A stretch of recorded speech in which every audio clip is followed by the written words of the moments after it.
Hey friends, I hope everyone is doing well. I'm just taking a walk in the forest and contemplating a few things, and I wanted to just share one or two of them with you. So, I think generally speaking, there are two main approaches to spirituality, and one is to kind of learn and develop and understand and keep learning and studying and, gaining a huge amount of knowledge and compiling, more and more information. And I was certainly on that path for a long time myself. When I lived in a Buddhist community, I was on a long term study program. We studied lots of the books and lots of retreat programs and festivals. And, in fact, it was a 12-year program in the end, I think that became. And that was very, very important and very necessary for me. And I'm very grateful that I did that.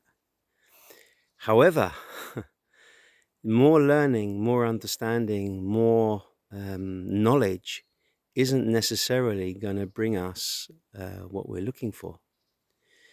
And there may come a time in your spiritual journey where you begin the journey of unlearning and of letting go, really, letting go and releasing what is kind of superfluous, what is extra, what is put on top of your own already natural state. And in the path of self inquiry, it's very much like that, where we begin to kind of unpeel, let go of all the knowledge and all of the identifications and all of the experiences that we might have had, however wonderful they might have been. And we explore the question of just what is always here. What is here which never changes? And can that be anything other than ourselves and our true nature? And this question, it doesn't appeal to so many people. I held a meeting the other day and I could see that there were many people there for whom this question is not important yet because they're still on the journey of learning, understanding, developing knowledge, getting information. And I support that. But I'm speaking here to those who have enough information, have enough experiences, have enough of things in that direction, and who are now looking to come in a different direction, the direction of letting go, the direction of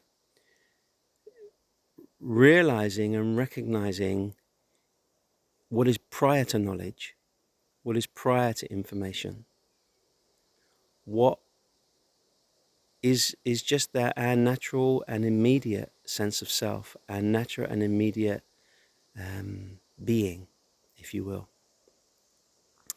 And of course, that can be a big disappointment to the spiritual ego that wants to learn and develop and get more and more like, what am I going to do if I'm not learning? What am I going to do if I'm not developing? And this is why I say this question, it kind of cuts through so much. In fact, one of my teachers used to call it the piranha question, like the fish that eats all the other fish question, where if this question really grasps you and really it comes into your being, the inquiry, who or what am I, then it takes away so much of the journey, so much of going outwards, and it really brings you to something immediate, something that is often overlooked, and yet paradoxically it's the most simple and the most obvious. And yet, what a mystery that so few people are interested in that, and B, recognize that. That is all part of the great mystery of life.